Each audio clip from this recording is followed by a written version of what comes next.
yang, ini saya langsung aja ya, nggak sepanjang-panjang bahasa, banyak yang menyembah setan orang Islam. Setan disembah, setan diberi makan, setan diajak berkawan, malah diyakini bisa menjaga dirinya. Nah ini yang disebut bersalah-salahan tadi. Nah, ini kita kupasin satu-satu nih, jangan sampai mereka masuk maksudnya ke dalam kehidupan kita termasuk. Maka iblis ya, bangsa jin dan iblis ini sangat benci di perkara saya sedang menjelaskan ilmu ini. Kenapa? Sebab mereka ini sedang ingin ditelanjangi. Ini mereka sedang ingin ditelanjangi, ini mereka juga sedang katanya berkawan dengan setan, maka berkawanan dengan malaikat. Karena malaikat ini bisa menuntun, nanti bisa menjaga kita, maka kan ada begitu kan, maka kita dijaga malaikat katanya begitu. Padahal malaikat itu pun ngomong nggak bisa disau, ya. Bertarikat segala macam itu dibahasnya, ngomongnya Nur Muhammad lebih kenal lagi Nur Muhammad daripada kepada Allah. Lebih banyak lagi dibicarakannya Nur Muhammad. Kalau kita kan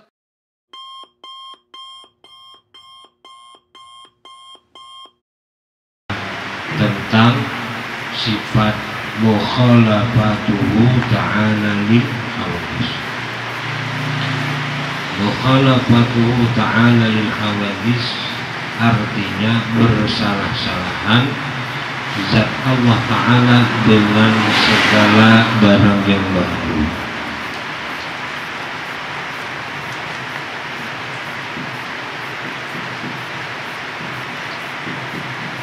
Mustahil yang mengadakan bersalah. Wajib zat Allah Ta'ala bersalah-salahan dengan segala barang yang baru. Tanda zat Allah Ta'ala bersalah-salahan bagi segala barang yang baru ada dalil akli dan nakli. Dalil akli, tiap-tiap barang yang baru bertempat, dapat dijabat, dapat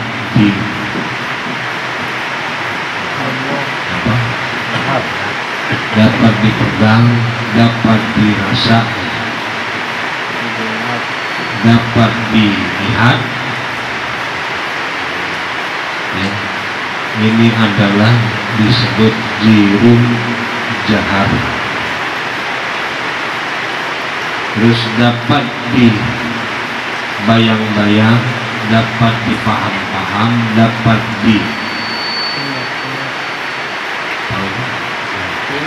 diingat-ingat. Ini adalah disebut jirim jisim. Jirim jahar tadi maksudnya adalah jirim itu barang, terus atau bentuk jirim itu. Jahar itu nyata, jiharon barang. Terus yang tadi barusan adalah jirim jisim. Jirim jisim itu adalah barang yang gaib tapi besar. Terus dapat dipaham, dibayang-bayang, dapat diingat-ingat, dapat dikira-kira, dapat dipaham-paham. Itu adalah jirim latif. Maksudnya adalah barang yang gaib tetapi halus. Yang terakhir hanya dapat diumpamakan. Ini disebut jirim Arab, yaitu Nur Muhammad. Mustahil yang mengatakan bersalah. Tentu zat Allah Ta'ala bersalah-salahan bagi segala barang. Dalil naklinya menunjukkan laisa kamitslihi, laisa kamitslihi syai'un wa huwas sami'ul basir. yang artinya tiada seumpama zat Allah Ta'ala dengan suatu jua apapun. Dia jua yang maha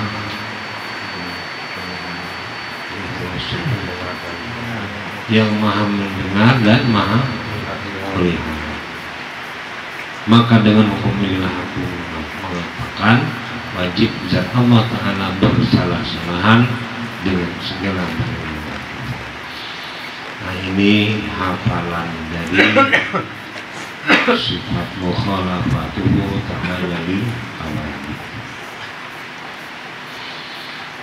Nah, ini baru kita jelaskan sifat mukhalafah.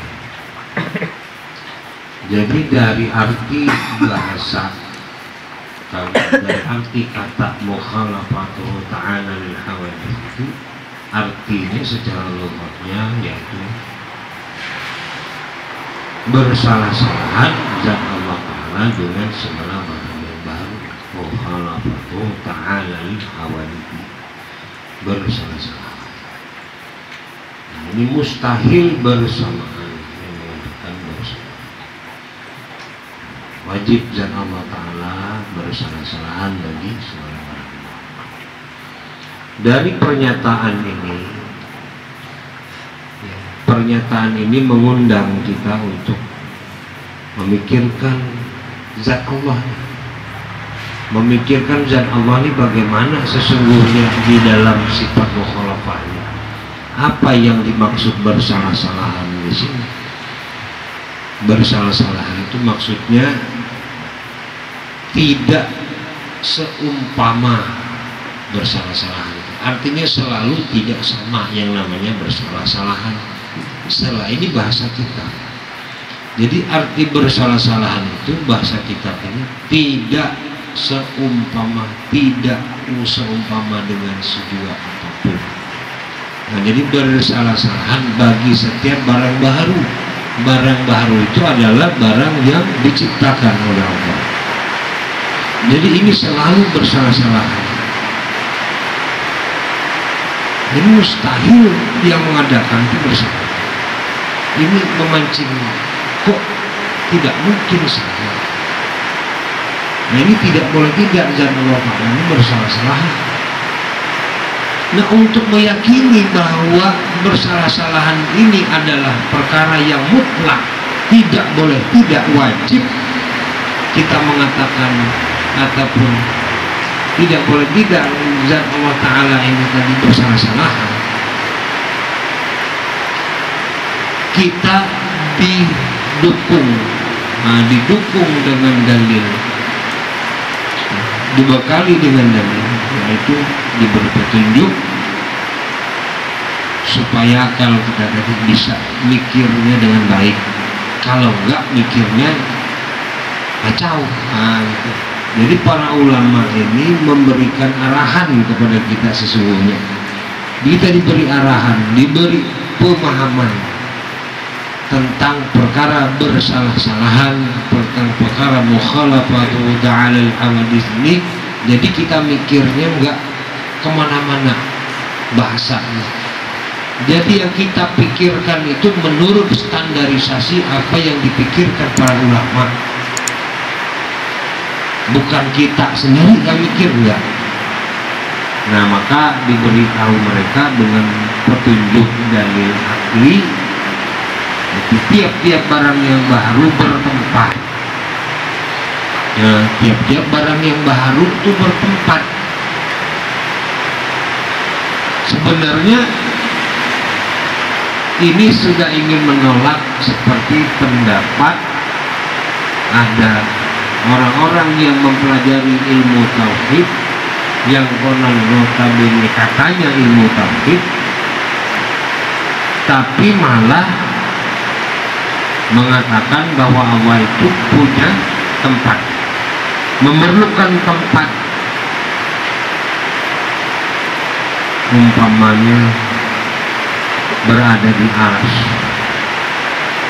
sementara aras itu adalah makhluk yang diciptakan Allah. Allah menciptakan aras. menciptakan 7 lapis langit dan 7 lapis bumi. Itu Allah ciptakan. Berarti kedudukannya itu adalah makhluk. Nah, itu bertempat itu begitu maksudnya. Sementara Allah Ta'ala, diri zat Allah itu tidak memerlukan tempat. Nah, barang-barang yang bertempat ini diperinci satu persatu supaya kita tidak terkecohkan dengan perkara barang-barang baharu ini, sehingga mutlak tidak samanya tadi ini pernyataan di atas itu. Apa barang-barang yang tidak sama itu? Dapat dijabah, dapat dipegang, dapat dilihat, dapat dicium, ya kan? Nah, ini disebut jirim jiharan, jirim jahar. Jirim jahar ini artinya barang nyata, barang nyata.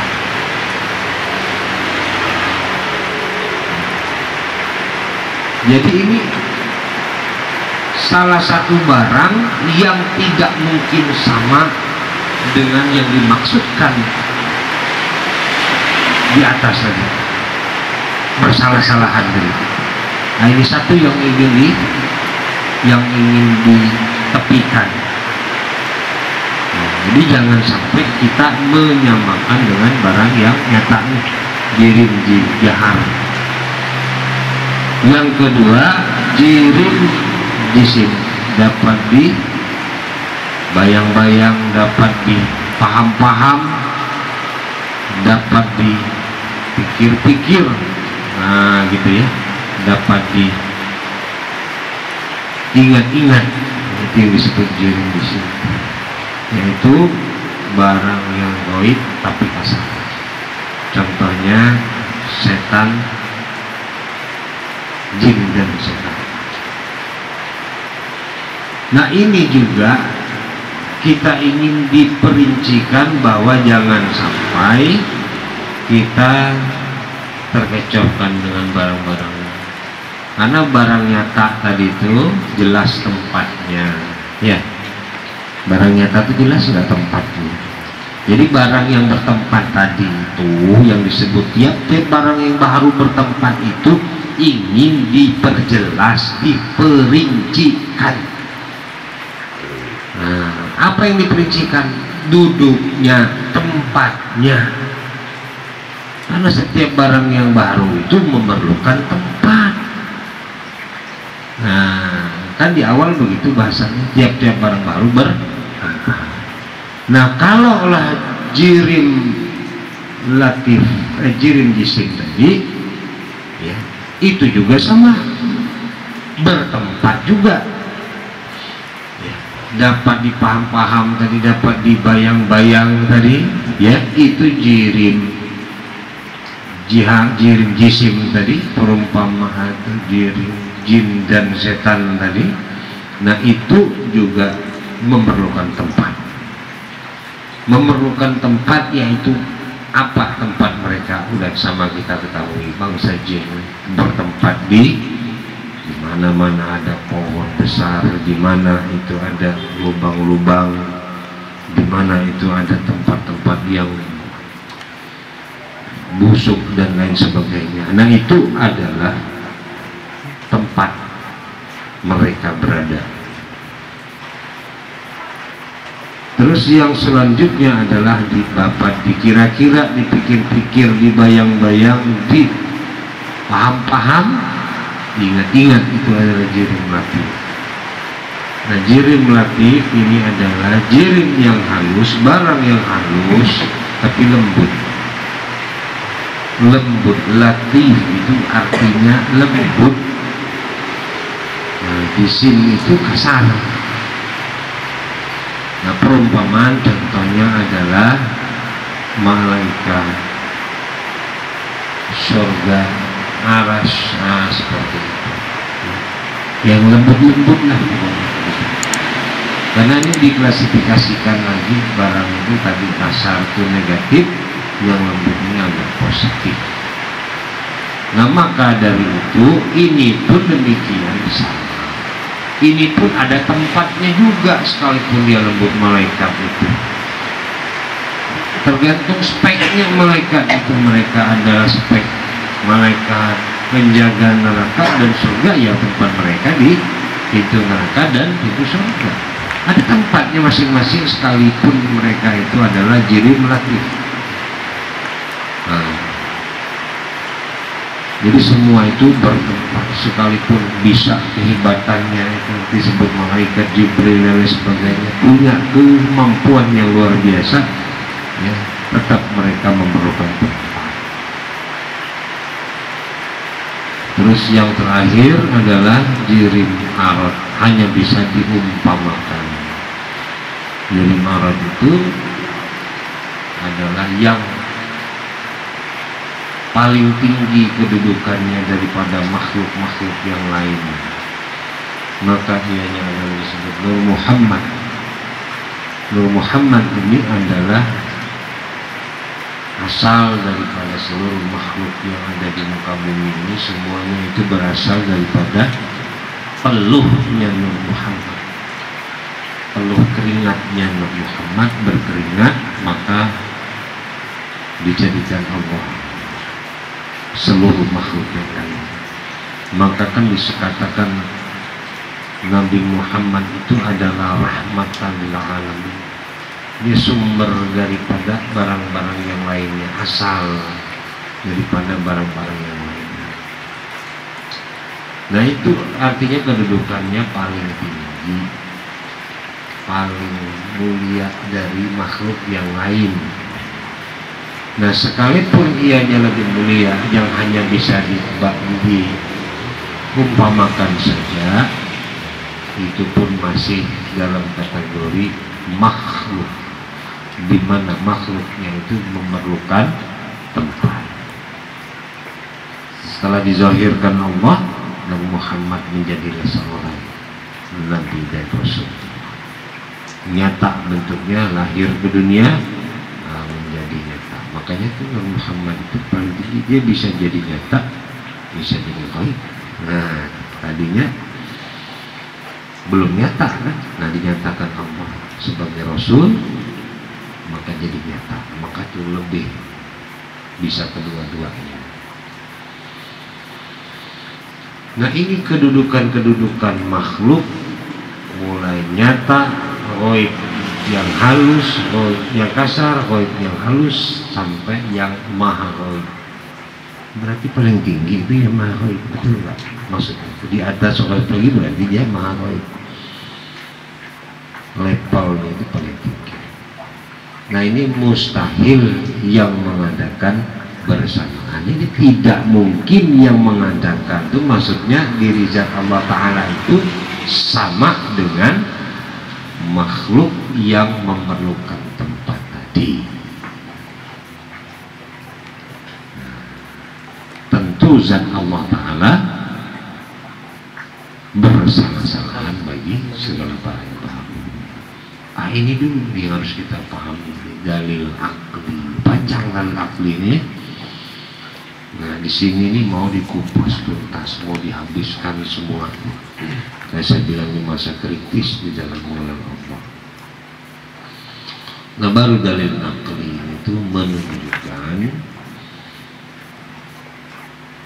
laisa kamitslihi syai'un wa huwas samiul basir. Tiada seumpama zat Allah Ta'ala dengan suatu jiwa apapun, dia yang maha melihat dan maha mendengar dan maha melihat. Maka dengan hukum inilah aku mengatakan wajib zat Allah Ta'ala bersalah-salahan bagi segala makhluk. Nah ini jadi dari mana kita tahu bahwa zat Allah Ta'ala bersalah-salahan ataupun tidak seumpama, tidak sama, mustahil sama tadi, ya. Ini akal kita sudah diajak bertafakur, melihat keadaan Ini barang-barang yang diciptakan itu keadaannya bisa kita lihat semua, bisa kita rasakan. Tadi kan dipaham-paham, diingat-ingat, gitu kan? Nah jadi semuanya itu berkenaan dengan akal semua tuh. Umpama itu apa yang mengumpamakan ya, akal juga. Coba apa lagi yang bukan akalnya di situ? Untuk mengenal di setiap barang makhluk yang diciptakan Allah itu kita pahami dengan akal. Nah ini mustahil yang mengandalkan itu bersama. Nah jadi setelah kita mendengar penjelasan ini tadi, bisa ditarik kesimpulan bahwa dari dalil akli itu ya ternyata kita ini banyak sudah terkecoh yang tidak bisa terbeda. Dari sisi akal saja kita nggak bisa membedakan dalil akli itu maksudnya. Karena dalil akli tadi kan yang hukum akal wajib tadi, qadim yang menciptakan, saya balik lagi ke sana, itu adalah yang barang yang tiada terupa pada akal kita. Jadi tidak ada barang yang tiada bisa dipikir, itu tidak ada di dalam pikiran kita, tidak bisa kita pikir. Artinya di situ tidak bisa kita samakan kedudukannya.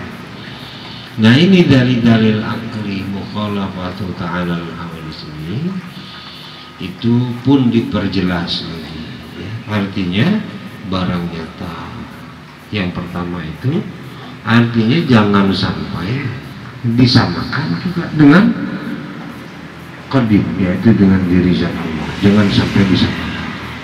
Ini wanti-wanti artinya kita itu diwanti-wanti itu artinya diingatkan.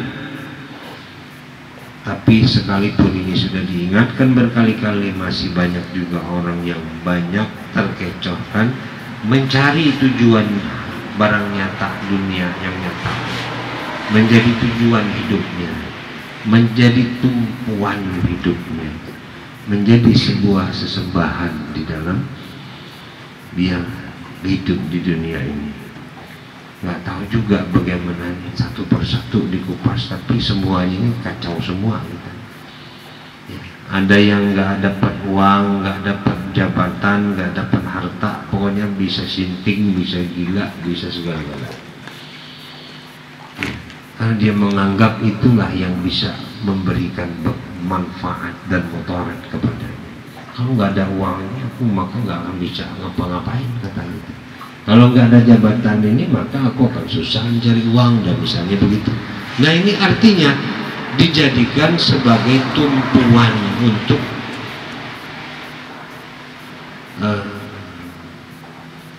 untuk kemungkinan besar kita itu dikacaukan, dikecohkan dengan perkara-perkara barang nyata.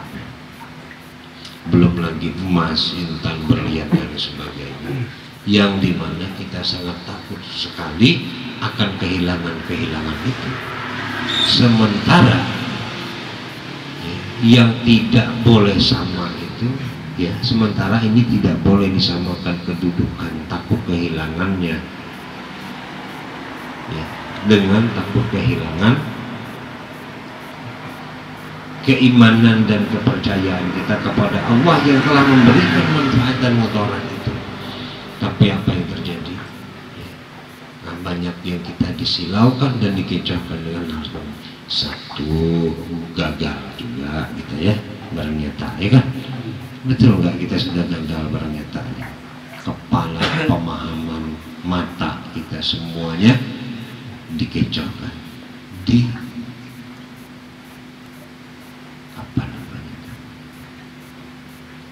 ditipu. Nah, bahasa dikecoh itu tipuan, jadi ditipu dengan barang nyata ini supaya ini yang jadi tujuan kita tadi. Tapi nanti di mustahilnya kan itu disebut tidak mungkin. Nah ini maksudnya hukum akal itu ingin mengajak kita untuk memahami barang-barang ini semua, berhati-hati, maksudnya jangan sampai kita terjun ke situ. Tapi apalah daya, ya, yang menemukan dan yang diingatkan dengan perkara ilmu ini kan tidak banyak orangnya. Maka mau nggak mau kita tetap terjerumus dan masuk ke dalam lembah-lembah. Ini apa sebenarnya? Lagi-lagi mindset juga. Ya, mindset itu apa sih bahasa itu ya? Pemahaman juga. Pemahaman dari mana? Dari akal juga. Ini kenapa nggak dari akli? Ini maksud dari akli itu begitu. Kerangka pemahaman kita memahami kedudukan barang-barang nyata, sehingga kedudukan kerangka pemahaman kita terhadap kodim itu yang menciptakan alam semesta atau diri zat itu begini kedudukannya, yang berbeda dari barang yang nyata ini. Satu. Kedua adalah jirim jisim, barang yang gaib tapi besar. Oh ini saya mau sudah tahu, Ustaz. Ya kan, nggak perlu diajarin lagi, nggak mungkin lah nih aku menyamakan. Jangan sombong dulu. Ya. Justru banyak bangsa-bangsa manusia yang notabene berlabelkan agamanya Islam juga. Kalau yang non Islam kita nggak usah bingung lagi, sudah jelas itu permainan kemusyrikan, kekufuran dan lain sebagainya. Ini yang notabene Islam, KTP-nya Islam agamanya, tetapi dengan nyata-nyata dan sangat yakin sekali banyak yang, ini saya langsung aja ya, nggak sepanjang-panjang bahasa, banyak yang menyembah setan orang Islam. Setan disembah, setan diberi makan, setan diajak berkawan.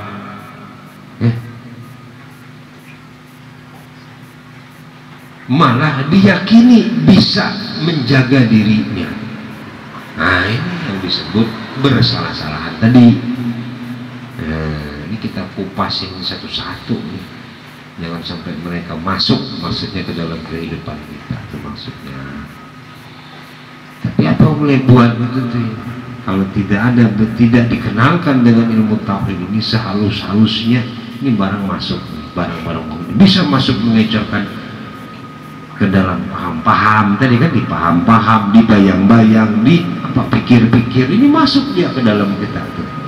Sehingga dia jadi etikot, dia jadi sebuah keyakinan maksudnya etikot. Nah ini yang jirim di sini. Jirim latif yaitu barang yang lembut tapi gaib tapi yang lembut.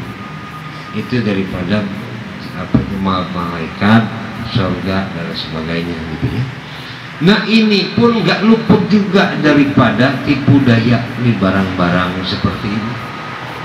Ini kita ini kan mempelajari barang-barang, bukannya itu surga dan malaikat itu salah. Mereka tidak salah, makhluk juga surga, jin dan surga, malaikat, bidadari dan surga itu makhluk juga kan begitu.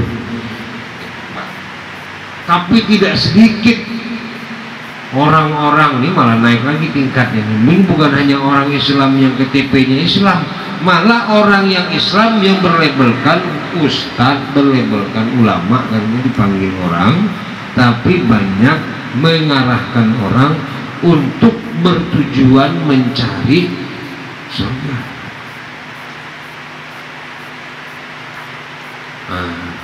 Enggak salah lah katanya berkawan dengan setan, maka berkawanlah dengan malaikat, karena malaikat ini bisa menuntun, nanti bisa menjaga kita, maka kan ada begitu kan, maka kita dijaga malaikat katanya begitu misalnya. Padahal malaikat itu pun makhluk, nggak bisa juga memberikan manfaat dan mudarat apa-apa buat kita. Iya betul enggak?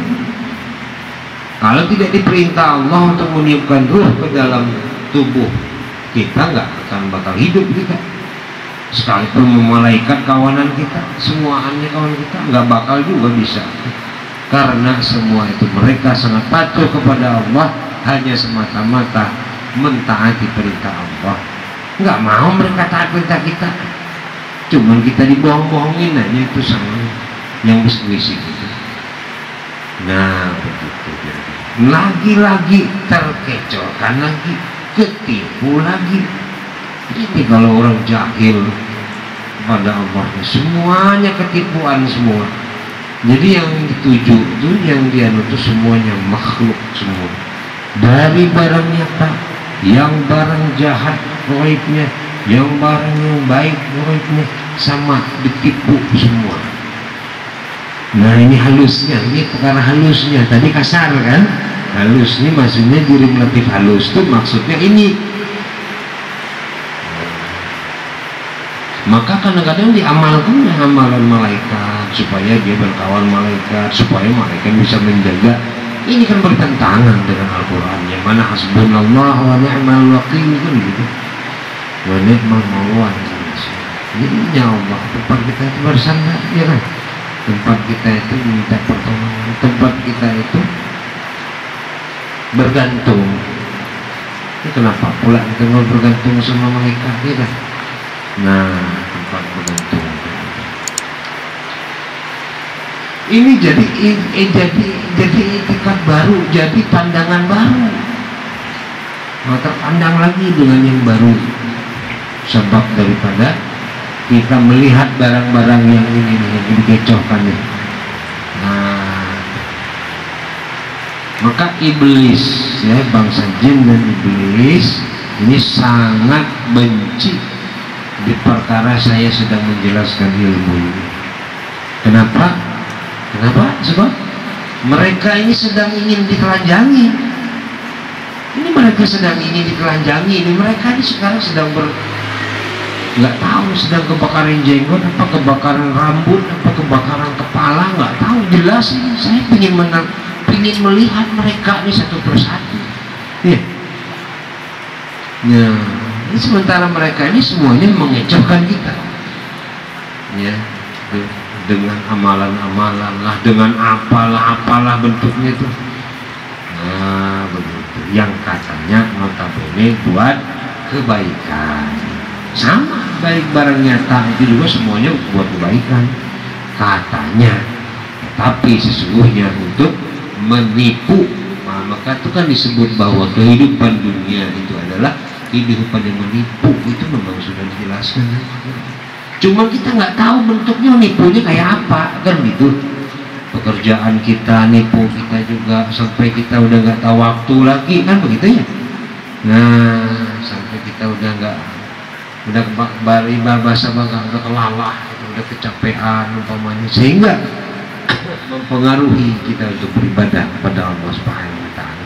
Lagi-lagi kita ketipu lagi. Inilah kalau nggak belajar, kalau kita jahil kepada Allah, susah, akan sengsara hidup kita tuh ditipu dunia. Dunia itu menipu. Nah, yang terakhir adalah jirim Arab itu adalah Nur Muhammad yang kedudukannya paling tinggi, atau yang disebut juga Mahroib. Nah, ini pun demikian, tidak lepas daripada tipuan-tipuan setan untuk supaya kita tadi itu malah banyak lebih kenal kepada Nur Muhammad, yang dibahasnya lebih kenal lagi kepada Nur Muhammad daripada kenal kepada Allah. Betul apa enggak? Benar apa enggak? Coba lihat tuh orang-orang yang sampai di bab-bab ngomong tasawuf, ya, bertarikat segala macam, itu dibahasnya ngomongnya Nur Muhammad, lebih kenal lagi Nur Muhammad daripada kepada Allah. Lebih banyak lagi dibicarakannya Nur Muhammad. Kalau kita kan mau membicarakan tentang mengenal Allah, Nur Muhammad kita sudah pelajari, sudah tahu, tapi tidaklah masa kita zikirnya Muhammad, Nur Muhammad, Nur Muhammad, kan nggak begitu. Zikirkan la ilaha illallah subhanallah, ya kan begitu. Salawat itu lain cerita lagi duduknya. Ya, mengerjakan salawat itu atas perintah Allah. Innallaha wa malaikatahu yusholluna 'alan nabi, itu beda lagi dudukannya.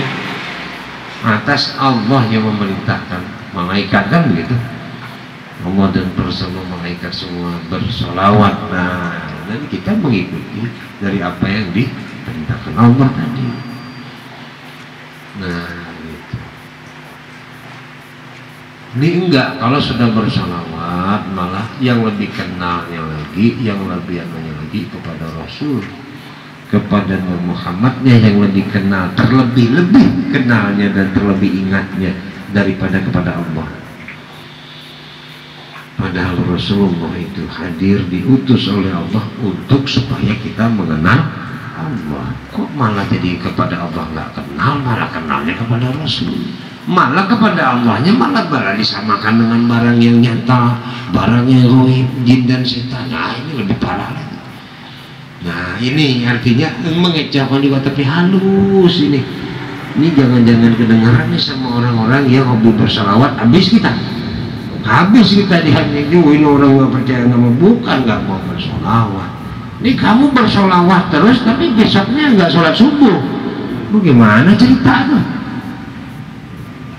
Kalau saya mengajarkan itu kah? Ini salah paham gitu kita. Nah, ini halus, ini lebih halus sebetulnya ya. Cuman maka ini saya menjelaskan sehalus-halusnya supaya yang kasar itu kelihatan. Bagaimana mau melihat yang halus? Ya kasar aja nggak kelihatan. Umpama itu. Nah, masih banyak pengaruh barang-barang yang nyata yang bisa mengejauhkan kita, apalagi yang goib-goib, apalagi yang paling lembut, yang halus. Lebih lagi habis kita dimakannya dah. Ya, nggak ada lagi berbentuk nih kita kalau ibaratnya orang dimakan sama barang-barang yang kita bahas tadi. Kita sudah nggak ada bentuknya lagi, selesai, sudah tamat. Nah, ini di dalam ilmu ini ingin mengajak kita untuk memikirkan itu. Dia lagi-lagi memikirkan itu. Mustahil, tidak mungkin menurut ilmu itu ini bersamaan dengan makhluk.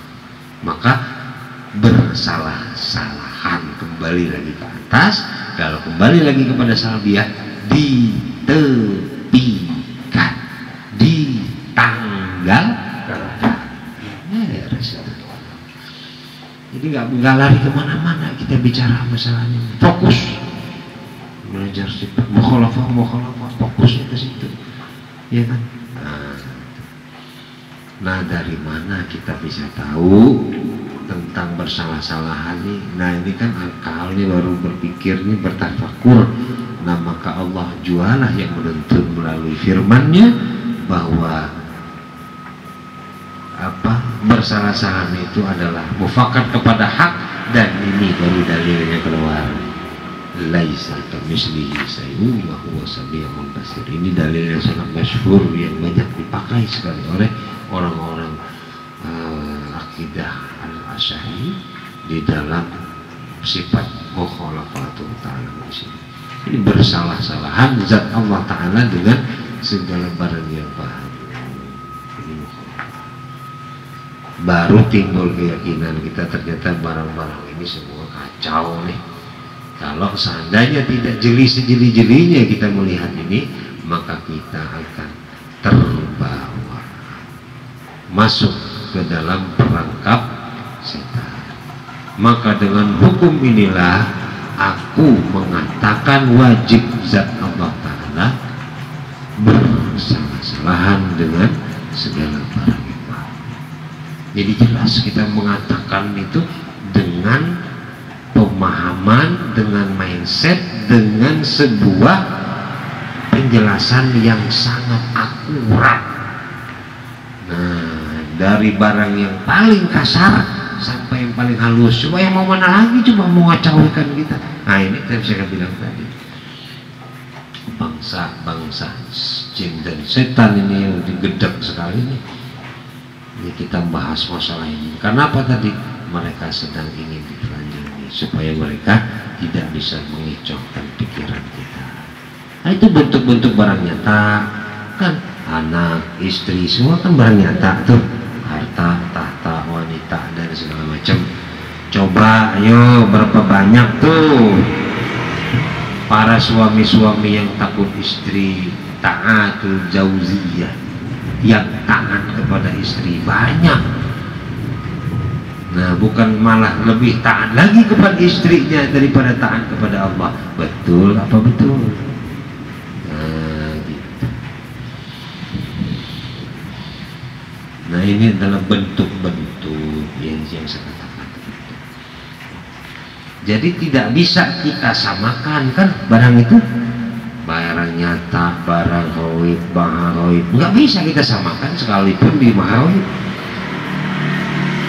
Jadi kalau disebut diri zat itu ghaib atau maha ghaib, pantas apa tidak Pak Uni?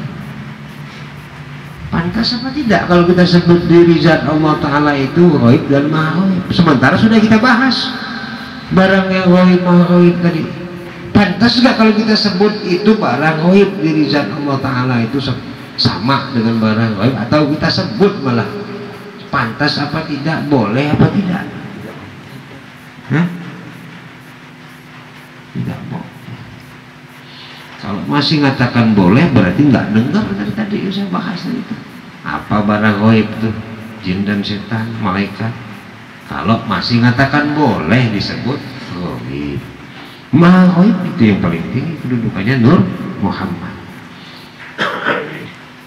Yang paling tinggi, yang namanya paling tinggi itu kan adalah maha ghaib. Dia sumber daripada segala penciptaan dari muka bumi ini semua timbul. Dan jadi karena Allah ingin menciptakan kita dan alam semesta ini kan karena Nur Muhammad. Itu menurut riwayat yang saya ketahui. Jadi kalau tidak ada kecintaan Allah kepada Nur Muhammad ini, maka tidak akan dijadikan kita dan alam semesta. Itu saking tingginya derajat Nur Muhammad. Namun demikian tetap juga kedudukannya adalah makhluk yang nggak bisa juga disamakan dengan diri zat. Kedudukannya nggak bisa sama. Tetap makhluk ya makhluk juga, walaupun mau setinggi apapun. Mau malaikat muqarrabin, mau seorang wali muqarrabin, semua tetap makhluk. Ya, itu maksudnya. Jadi biar kita tadi jelas sejelas-jelasnya. Jadi malah jadi bukan dicari-cari, bukan dicari apa, mau dicari-cari itu. Mencari karomah ya tujuannya nyari karomah jadinya. Ya, rela terkecoh lagi. Mau mencari karomah, mengenal karomah. Nah, bukan mengenal Allah. Lebih kenal lagi, dia menceritakan tentang karomah, menceritakan tentang surga dan neraka dan segala macam, daripada mengetahui tentang zat Allah Ta'ala. Kalau zat Allah Ta'ala malah disama-samakan dengan makhluk. Ini yang kurang ajar kita itu, yang jahat, yang batil itikan kita itu kepada Allah Subhanahu wa Ta'ala. Dan ini memang bodoh sekali kita itu, nggak ngerti apa-apa. Ya, jangankan sama yang paling halus, sudah saya bilang, sama barang nyata pun kadang-kadang masih kalah kedudukan zat Allah Ta'ala itu. Sudahlah, nggak usah sombong kita ngomong. Ya, masih kalah. Maka saya bilang kedudukan ilmu ini mana lebih mulia. Kata Rasulullah, al-ilmu khairum minal mal, ilmu itu lebih baik daripada harta. Itu kata Rasul. Tapi 1000 kali juga saya ngomong kayak gitu, tetap aja. Ya, kalau ada komandan manggil, oh nggak bisa, nanti saya bisa kena pecat. Takutlah kita kepada mereka. Mereka itu yang mana mereka juga diberi makan, diberi rezeki sama Allah. Yang itu yang kita taati. Ini bahaya gitu. Nah, maka inilah jadi perkara-perkara yang jadi masalah dalam kehidupan kita. Nah, jadi tujuannya kembali kepada tujuan kita belajar sifat salbiah mukhalafatul ta'ala di sini apa?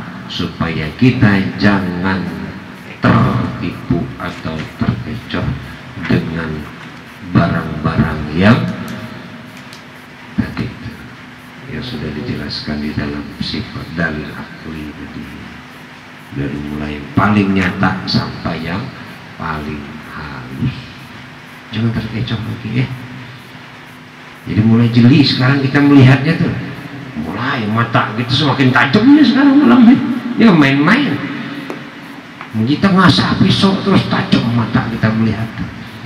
Awas ini jangan mengejauhkan aku dari pandangan, aku ingin menjadi hamba Allah. Nah itu yang benar, hamba Allah, menyembah Allah, itu yang benar, bersyukur kepada Allah, mengharapkan ridha Allah, itu yang benar.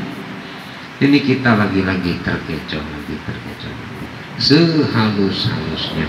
Ini tauhid ini maksudnya itu supaya dengan sehalus-halusnya, supaya jangan sampai kita itu terseret lagi ke dalam lembah api neraka. Karena syirik itu kan antara mata hitam dan mata putih itu kan dia lebih dekat lagi kan, pening kita melihatnya. Sudahlah mata hitam mata putih kita itu sudahlah juga sudah menyatu, tapi disebut terpisah. Nah di mana jadi saking dekat. Jadi kita kalau tidak dengan rahmat dan pertolongan Allah Subhanahu wa Ta'ala, memanglah nggak bakal bisa kita keluar dari lembah kesyirikan. Kalau salah maka sombong.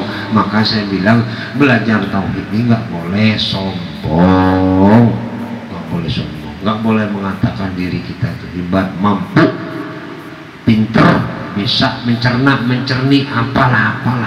Jangan, tolong ingatkan kawan kita, jangan merasa lebih pintar, jangan merasa bisa mencerna, ya.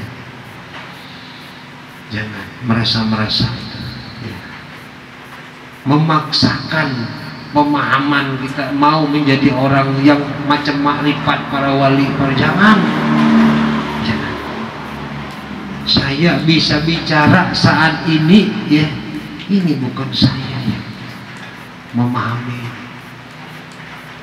Bicara saat ini, saya bicara itu hanya bisa dibicarakan Allah. Diberi Allah pemahaman, diberi Allah kelancaran untuk menjelaskan perkara ini. Kalau tidak, saya pun nggak akan sanggup untuk membuka bibir saja, nggak bakal sanggup. Bagaimana lagi buat menjelaskannya? Bibir saya berkatup aja nggak sanggup, macam mana pula mau menjelaskan panjang lebar? Nah ini itikat namanya. Awas jangan sampai kita punya itikat batil. Nah ini yang bahaya kalau nggak belajar tauhid itu. Nah itu saja ya, jadi pemahaman yang bisa kita ambil daripada sifat mukhalafatu ta'ala hadis ini. Mudah-mudahan akan bisa selalu membawa manfaat dan selalu membawa kita untuk ke dalam ketakwaan kita kepada Allah Subhanahu wa Ta'ala. Amin. Mohon maaf atas segala kekurangan. Yang baik-baik hanya saja datang dari Allah, dan yang keliru salah itu adalah milik saya sendiri. Usikum wa nafsi bi taqwa la haula wala quwwata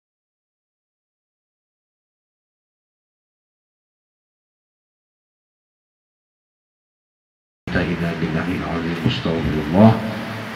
Assalamualaikum warahmatullahi wabarakatuh. Waalaikumsalam warahmatullahi wabarakatuh. Inna Allah wa malaikatahu yusalluna 'alan nabi ya ayyuhalladzina amanu sallu 'alaihi wa sallimu taslima. Salatullah salamullah ala Taha Rasulillah. Salatullah salamullah ala Yasin Habibillah. Tawassalna bismillah wa bil hadi Rasulillah wa kulli mujahidillah bi alil badriyah.